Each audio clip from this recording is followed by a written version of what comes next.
ఆయన కొరకు ఒక ఘనమైన పాత్రగాను, ఆయన మహిమార్థమైన పాత్రగాను, ఒక మంచి సాక్షిగాను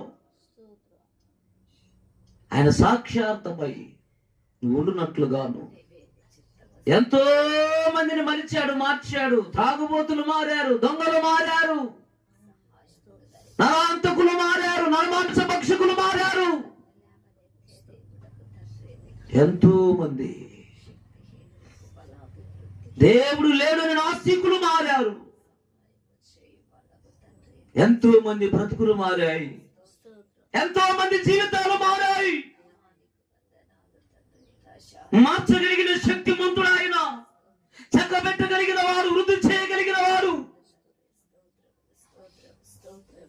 నీ జీవితం కూడా చక్కబడుతుంది, నీ జీవితం కూడా సరి చేయబడుతుంది, నీ బ్రతుకు కూడా వృద్ధిలోనికి తీసుకురాబడుతుంది. ఆయనటువంటి శక్తిమంతుడు, ఆయనంత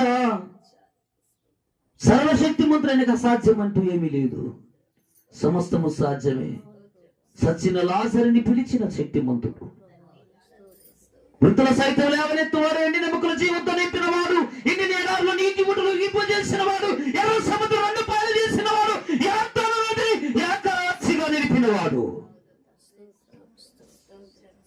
పగలు మేఘస్తంభమై రాత్రి అగ్నిస్తంభమై నేను ఆ పితరులు నడిపించిన వాడు. ఆయన ఇంకా నమ్మదగిన దేవుడు, ఆయన ఇంకా సజీవుడిగానే ఉన్నాడు.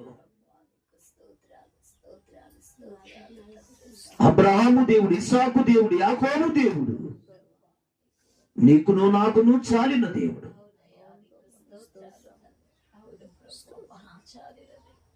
అయ్యా, విశ్వాసములో బలపరచండి అయ్యా. ఆత్మీయ స్థితిలో నాయన వృద్ధిలోకి తీసుకుని రండి. ఆత్మీయ స్థితిలో ఉన్నతమైన స్థానమును దయచేయండి. ఈ లోకంలో ఏమున్నా లేకున్నా ఆకాశమందు నీవున్నావు, ఈ లోకం లేదు, మాకు అక్కడ లేదని ఆత్మీయ స్థితిని పెంచుకోవడానికి తమ శరీరాలను నలగొట్టుకొని మోకాళ్ళ మీద కనిపెట్టి దేవా మీకు లోబడి అపవాదిని ఎదిరించిన శక్తిమంతులు మా పితరులు, నీ ప్రియ పిల్లలను బట్టి వందనాలు. నేటి దినాల్లో మమ్మల్ని కూడా మీ సాధనాలుగా నోటిబోర్లుగా వాడుకోదలిసి ఉద్దేశించినందుకు స్తోత్రాలు.